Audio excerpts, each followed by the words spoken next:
Hébreux chapitre 10, versets 26 à 31. Car si nous péchons volontairement après avoir reçu la connaissance de la vérité, il ne reste plus de sacrifice pour les péchés, mais une attente terrible du jugement et l'ardeur d'un feu qui dévorera les rebelles. Celui qui a violé la loi de Moïse meurt sans miséricorde sur la déposition de 2 ou de 3 témoins. De quel pire châtiment pensez-vous que sera jugé digne celui qui aura foulé aux pieds le Fils de Dieu, qui aura tenu pour profane le sang de l'alliance par lequel il a été sanctifié, et qui aura outragé l'Esprit de la grâce? Car nous connaissons celui qui a dit « À moi la vengeance, à moi la rétribution », et encore le Seigneur jugera son peuple. C'est une chose terrible que de tomber entre les mains du Dieu vivant. Encore un passage qui est souvent tordu par les loups, ou bien par les chrétiens mal affermis, qui n'ont pas encore l'assurance de leur salut et croyant que le salut peut se perdre. Déjà, regardons du verset 16 pour voir le contexte. Paul parle bien à des gens sauvés, puisqu'il les appelle frères. Voici l'alliance que je ferai avec eux. Après ces jours-là, dit le Seigneur, je mettrai mes lois dans leur cœur et je les écrirai dans leur esprit. Il ajoute, et je ne me souviendrai plus de leurs péchés ni de leur iniquité. Or là où il y a pardon des péchés, il n'y a plus d'offrande pour le péché. Ainsi donc, frères, etc. Aussi au verset 29, nous voyons que l'homme qui pêche volontairement est quand même sauvé, et il demeurera toujours sauvé, parce qu'il a été sanctifié par le sang de l'alliance, c'est-à-dire qu'il a été sauvé. Du verset 1 à 15, notamment les versets 1, 3, 4 et 8, Paul fait comprendre aux croyants qu'offrir des sacrifices pour le péché n'est plus nécessaire, que cette ordonnance est abrogée, puisque Jésus a été offert en sacrifice, et qu'alors maintenant que nous sommes sauvés, c'est-à-dire sanctifiés, pardonnés pour nos péchés, il n'y a plus d'offrande pour le péché. Il n'y a plus à offrir de sacrifice, qui d'ailleurs n'ôtait point le péché, mais qui était l'ombre de ce que Christ allait accomplir, et que le sacrifice de Christ nous a sanctifiés une fois pour toutes et pour toujours. Les offrandes et les sacrifices étaient donc des ordonnances charnelles, imposées seulement jusqu'à une époque de réformation. Voir Hébreux 9, verset 10. Donc nous voyons dans Hébreux chapitre 10, verset 18, « Or là où il y a pardon des péchés, il n'y a plus d'offrande pour le péché. » Hébreux 10, verset 10 à 14, « C'est en vertu de cette volonté que nous sommes sanctifiés par l'offrande du corps de Jésus-Christ une fois pour toutes. Et tandis que tout sacrificateur fait chaque jour le service et offre souvent les mêmes sacrifices, qui ne peuvent jamais ôter les péchés, lui, après avoir offert un seul sacrifice pour les péchés, s'est assis pour toujours à la droite de Dieu, attendant désormais que ses ennemis soient devenus son marchepied. Car par une seule offrande, il a amené à la perfection pour toujours ceux qui sont sanctifiés. Et que maintenant que nous sommes sauvés, Paul encourage les croyants à offrir en sacrifice des bonnes œuvres et des actions de grâce. Hébreux 13, versets 15 et 16. Par lui offrons sans cesse à Dieu un sacrifice de louange, c'est-à-dire le fruit de lèvres qui confesse son nom, et n'oubliez pas la bienfaisance et la libéralité, car c'est à de tels sacrifices que Dieu prend plaisir. Psaume 50, verset 14, offre pour sacrifice à Dieu des actions de grâce. Romains 12, versets 1 et 2, je vous exhorte donc, frères, par les compassions de Dieu, à offrir vos corps comme un sacrifice vivant, saint, agréable à Dieu, ce qui sera de votre part un culte raisonnable. Ne vous conformez pas au siècle présent, mais soyez transformés par le renouvellement de l'intelligence, afin que vous discerniez quelle est la volonté de Dieu. 1 Pierre chapitre 2 verset 5, et vous-même, comme des pierres vivantes, édifiez-vous pour former une maison spirituelle, un saint sacerdoce, afin d'offrir des victimes spirituelles agréables à Dieu par Jésus-Christ. Donc une fois que nous avons été sanctifiés, c'est-à-dire sauvés, Paul nous exhorte dans le même chapitre d'Hébreux 10 à faire de bonnes œuvres. Hébreux 10 versets 24 et 25, « Veillons les uns sur les autres pour nous exciter à la charité et aux bonnes œuvres. N'abandonnons pas notre assemblée, comme c'est la coutume de quelques-uns, mais exhortons-nous réciproquement, et cela d'autant plus que vous voyez s'approcher le jour. » Mais si nous péchons volontairement après avoir été sauvés, donc après avoir reçu la connaissance de la vérité, comme ce que Dieu veut dans 1 Timothée 2, verset 4, qui veut que tous les hommes soient sauvés et parviennent à la connaissance de la vérité, après avoir reçu la connaissance de la vérité ne signifie pas juste que nous avons été sauvés, mais cela signifie aussi que nous savons, que nous connaissons la vérité, donc le mensonge, que nous discernons le bien du mal, et donc par conséquent que nous savons lorsque nous faisons le mal. Donc si nous péchons volontairement après avoir reçu, réceptionné, c'est-à-dire après avoir cru, pas simplement goûté, donc après avoir cru à la vérité de l'évangile, après avoir reçu la connaissance de l'évangile, Donc si nous péchons volontairement, comme par exemple abandonner l'assemblée, voir le verset 25, il ne reste plus de sacrifice pour les péchés. C'est-à-dire qu'il ne sert de rien d'offrir des sacrifices pour le péché, comme ce que l'on présentait au temps de l'Ancien Testament. À la place, Dieu punira. Sa colère s'enflammera comme l'ardeur d'un feu qui dévorera ceux qui se rebellent à ses commandements. C'est l'attente terrible du jugement. Mais bien entendu, il n'est pas question ici du jugement de l'enfer, c'est le jugement correctif de Dieu. Dieu qui se met en colère contre ses enfants. Nous avons tout à craindre de sa colère, car notre Dieu est aussi un feu dévorant. Voir Hébreux 12, verset 28. C'est pourquoi, recevant un royaume inébranlable, montrons notre reconnaissance en rendant à Dieu un culte qui lui soit agréable, avec piété et avec crainte, car notre Dieu est aussi un feu dévorant. Hébreux 12, verset 6, « Car le Seigneur châtie celui qu'il aime, et il frappe de la verge tous ceux qu'il reconnaît pour ses fils. » Donc Dieu peut punir très sévèrement ses enfants, jusqu'à même la mort physique. C'est en cela qu'il est un feu dévorant, qu'il est à craindre de la terreur de son jugement. Nous le voyons dans 1 Corinthiens 5, verset 5, « Qu'un tel homme soit livré à Satan pour la destruction de la chair, afin que l'esprit soit sauvé au jour du Seigneur Jésus. » C'est comme Ananias et Saphira qui ont osé mentir au Saint-Esprit, à Dieu, face à l'apôtre Pierre. Par conséquent, Dieu leur ôta la vie, mais ils ne sont pas allés en enfer. Ou bien c'est comme Josias et Saül, qui étaient bien sûr sauvés, mais qui ont pour autant été tués durant la bataille, puisqu'ils avaient désobéi au Seigneur. Dieu peut donc juger durement son peuple, dans le sens de le corriger sévèrement, de le rétribuer sévèrement. C'est en cela que c'est terrible de tomber entre les mains du Dieu vivant. Et nous le savons et nous le connaissons que Dieu est à craindre, comme nous le dit les versets 30 et 31. Car nous connaissons celui qui a dit « À moi la vengeance, à moi la rétribution ». Et encore, le Seigneur jugera son peuple. C'est une chose terrible que de tomber entre les mains du Dieu vivant. Et argument de plus, c'est que nous sommes son peuple. Le peuple de Dieu sont donc les sauvés. Ils ne peuvent donc pas perdre le salut, seulement être châtiés. Quand on croit au Seigneur Jésus-Christ, nous sommes pardonnés de tous nos péchés, donc nous sommes sauvés quoi qu'il arrive. Mais si nous péchons volontairement, sciemment et à l'aise, attendons-nous à être corrigés à la mesure de notre insolence. Attendons-nous à ce qu'il y ait des conséquences. Toutefois, nous demeurons sauvés, mais bon, ça n'est pas intéressant que de se prendre de sévères corrections et que de passer à côté des bénédictions de Dieu. Voici ce qu'il était dit dans l'Ancien Testament lorsque nous péchions involontairement, par ignorance. Nombre chapitre 15, versets 24 à 29, « Si l'on a péché involontairement, sans que l'assemblée s'en soit aperçue, toute l'assemblée offrira un jeune taureau en holocauste d'une agréable odeur à l'Éternel, avec l'offrande et la libation d'après les règles établies. Elle offrira encore un bouc en sacrifice d'expiation. Le sacrificateur fera expiation pour toute l'assemblée des enfants d'Israël, et il leur sera pardonné car ils ont péché involontairement, et ils ont apporté leur offrande, un sacrifice consumé par le feu en l'honneur de l'Éternel, et une victime expiatoire devant l'Éternel à cause du péché qu'ils ont involontairement commis. Il sera pardonné à toute l'assemblée des enfants d'Israël et à l'étranger en séjour au milieu d'eux, car c'est involontairement que tout le peuple a péché. Si c'est une seule personne qui a péché involontairement, elle offrira une chèvre d'1 an en sacrifice pour le péché. Le sacrificateur fera l'expiation pour la personne qui a péché involontairement devant l'Éternel. Quand il aura fait l'expiation pour elle, il lui sera pardonné. Pour l'indigène parmi les enfants d'Israël et pour l'étranger en séjour au milieu d'eux, il y aura pour vous une même loi quand on péchera involontairement.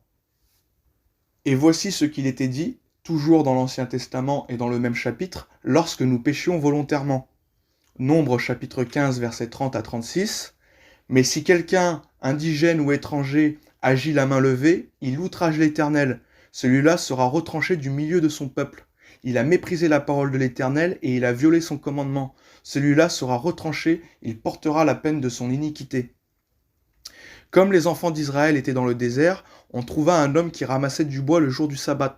Ceux qui l'avaient trouvé ramassant du bois l'amenèrent à Moïse, à Aaron et à toute l'assemblée. On le mit en prison, car ce qu'on devait lui faire n'avait pas été déclaré.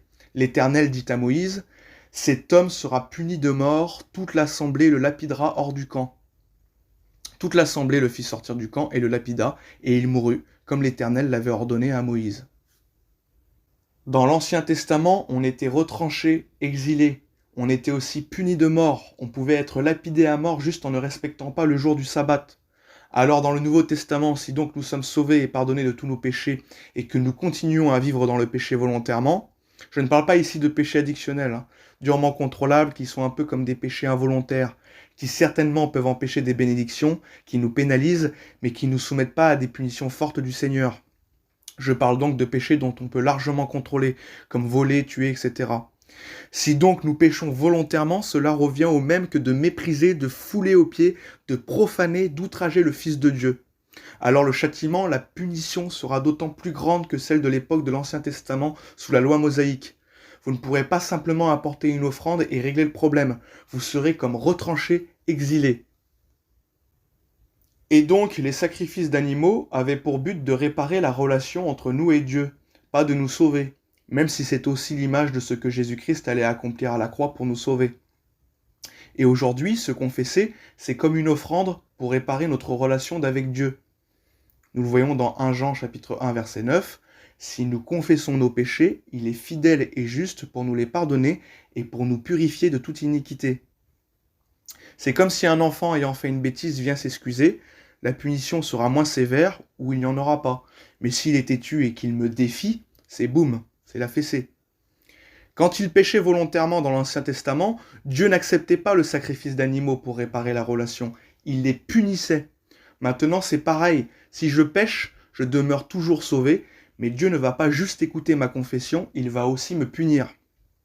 Autrement dit, il n'y avait pas de sacrifice pour le péché volontaire dans l'Ancien Testament, et c'est pareil aujourd'hui sous la Nouvelle Alliance, comme il est dit, car si nous péchons volontairement, après avoir reçu la connaissance de la vérité, il ne reste plus de sacrifice pour les péchés.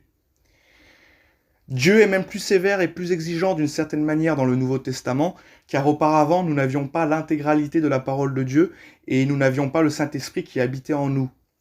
Donc Dieu était sûrement moins intransigeant, la preuve avec David et Salomon, avec leurs nombreuses concubines et leurs péchés majeurs. Pourtant, ils s'en sortaient quand même. Voyons celui qui a violé la loi de Moïse. C'est exactement le cas de l'homme qui ramassait du bois le jour du sabbat dans Nombre 15, verset 32, car il a méprisé le Seigneur en le défiant, puisqu'il l'a fait sciemment, en toute connaissance de la loi. Il a donc été mis à mort sans miséricorde. Alors nous, qui sommes sous la nouvelle alliance, nous qui sommes sauvés, c'est-à-dire sanctifiés par le sang de l'alliance, de quel pire châtiment pensez-vous que sera jugé digne un homme qui est sauvé par le sang de l'alliance, c'est-à-dire par lequel il a été sanctifié, et qui se met à outrager l'esprit de la grâce en défiant volontairement le Seigneur, en abusant de la grâce sous prétexte qu'il est sauvé? Le châtiment du Seigneur sera égal, voire pire que celui qui a ramassé des bouts de bois durant le sabbat à l'époque de l'ancienne alliance, quand Dieu marchait au milieu de son peuple dans la nuée. Ce que Dieu veut nous faire comprendre, c'est que ce n'est pas parce que nous sommes sauvés par grâce et que tous nos péchés ont été pardonnés qu'ils sont sans effet ici-bas. Ils sont certes sans effet pour la condamnation éternelle de l'enfer, puisque Jésus-Christ a vaincu le pouvoir du péché, qui est la mort éternelle, la seconde mort, l'enfer. Il nous a donc rachetés, mais nos péchés ont des conséquences sur nous ici-bas sur la terre, et parfois de très lourdes. Dieu nous punira durant notre vie terrestre si nous abusons. Romains 6, verset 15. Quoi donc? Pécherions-nous parce que nous sommes non sous la loi mais sous la grâce? Loin de là. Aussi, Proverbe 29, verset 1 peut s'apparenter à « Il ne reste plus de sacrifice pour les péchés » lorsqu'il est mentionné sans remède. Un homme qui mérite d'être repris et qui raidit le coup sera brisé subitement et sans remède. C'est comme si Dieu disait « Je ne suis pas intéressé à faire la paix avec toi, je ne veux pas de sacrifice, je vais te briser. Tu vas récolter ce que tu as semé. » Donc voilà, le Seigneur Jésus-Christ est patient et lent à la colère, mais quand on dépasse les bornes, il n'y a plus de pardon, c'est la fessée. Nous ne perdons pas le salut, c'est impossible, mais nous prenons une correction de sa part. Maintenant, voyons les deux derniers versets de Hébreux 10, versets 38 et 39. « Et mon juste vivra par la foi, mais s'il se retire, mon âme ne prend pas plaisir en lui. Nous ne sommes pas de ceux qui se retirent pour se perdre, mais de ceux qui ont la foi pour sauver leur âme. » Il faut diviser droitement la parole de Dieu, et il est question dans ce passage de deux versets traitant de deux choses différentes. Comme nous l'avons vu précédemment, Paul nous exhorte une fois sauvés à être des sacrifices vivants, c'est-à-dire à vivre la vie chrétienne. Le juste est celui qui est justifié par la justice de Christ, car personne n'est juste par soi-même, selon Romains 3, verset 10. Donc le juste, celui donc qui est sauvé, vivra par la foi, c'est-à-dire marchera selon l'esprit. Il est déjà par la foi passé de la mort à la vie spirituellement, mais il doit aussi marcher selon la foi, selon l'esprit.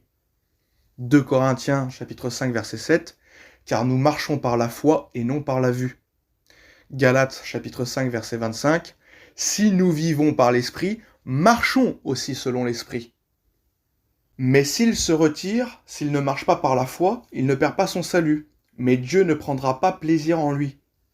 D'autres traductions disent « s'il recule », ce qui est plus juste, mais ça marche aussi avec la traduction Louis II 1910, celle que j'utilise tout le temps. Si donc celui qui est sauvé ne marche pas avec Dieu, ne marche pas par l'esprit, Dieu ne prend pas plaisir en lui. Certes, le juste aura toujours la foi, mais si sa foi est morte, c'est-à-dire non agissante, il déplaît à Dieu. De même, lorsqu'il pêche, il demeure toujours sauvé, mais il déplaît à Dieu. Éphésiens chapitre 4 verset 30, n'attristez pas le Saint-Esprit de Dieu par lequel vous avez été scellés pour le jour de la rédemption. Maintenant, voyons le verset 39. Nous ne sommes pas de ceux qui se retirent pour se perdre, mais de ceux qui ont la foi pour sauver leur âme. Ce que ce verset veut dire, c'est que nous ne sommes pas de ceux qui sont perdus, c'est-à-dire que nous ne sommes pas des réprouvés qui, eux, ont goûté le don céleste, mais qui se sont retirés dans la perdition. Nous ne sommes pas de ceux qui avaient l'opportunité d'être sauvés, mais qui ont rejeté cet appel en ne croyant pas. Non, nous sommes de ceux qui ont la foi, c'est-à-dire de ceux qui sont sauvés. Nous avons la foi qui sauve l'âme, qui nous a sauvés lorsque nous avons cru du cœur. Donc, nous qui sommes sauvés, nous pouvons nous retirer, reculer, dans le sens de ne pas vivre selon la foi, tout en l'ayant quand même. Nous pouvons ne pas marcher selon l'esprit, c'est-à-dire d'avoir une foi morte, non active. Mais nous ne sommes pas de ceux qui se retirent pour être perdus, car nous sommes sauvés. Nous ne sommes pas de ceux qui sont des non-sauvés et qui se retirent de l'appel de Dieu pour être damnés. Matthieu 22, verset 14, car il y a beaucoup d'appelés, mais peu d'élus. Une fois élus, donc sauvés, nous sommes gardés et il est impossible de se retirer du salut, de perdre le salut. Jean 17, verset 12, j'ai gardé ceux que tu m'as donnés et aucun d'eux ne s'est perdu. Dans le passage suivant, au verset 27 et 28, il nous est bien démontré qu'il y a les sauvés et les perdus, et qu'au verset 29 et 30, les sauvés qui ont la grâce de croire au Seigneur ont aussi la grâce de pouvoir, s'ils le veulent, de souffrir et de soutenir le combat de la foi, autrement dit de marcher selon l'Esprit en se conduisant d'une manière digne de l'évangile de Christ. Philippiens chapitre 1, versets 27 à 30. Seulement conduisez-vous d'une manière digne de l'évangile de Christ, afin que, soit que je vienne vous voir, soit que je reste absent, j'entends dire de vous que vous demeurez ferme dans un même esprit, combattant d'une même âme pour la foi de l'évangile, sans vous laisser aucunement effrayer par les adversaires, ce qui est pour eux une preuve de perdition, mais pour vous de salut. Et cela de la part de Dieu, car il vous a été fait la grâce par rapport à Christ, non seulement de croire en lui, mais encore de souffrir pour lui, en soutenant le même combat que vous m'avez vu soutenir et que vous apprenez maintenant que je soutiens. Conclusion, dans Hébreux 10, le verset 38 mentionne les sauvés qui ne marchent pas avec Dieu, et le verset 39 mentionne les non-sauvés qui se sont retirés de l'appel de Dieu, donc qui n'ont pas cru, donc qui n'ont pas la foi, et qui sont devenus réprouvés, qui se sont perdus. Voilà, que Dieu vous bénisse.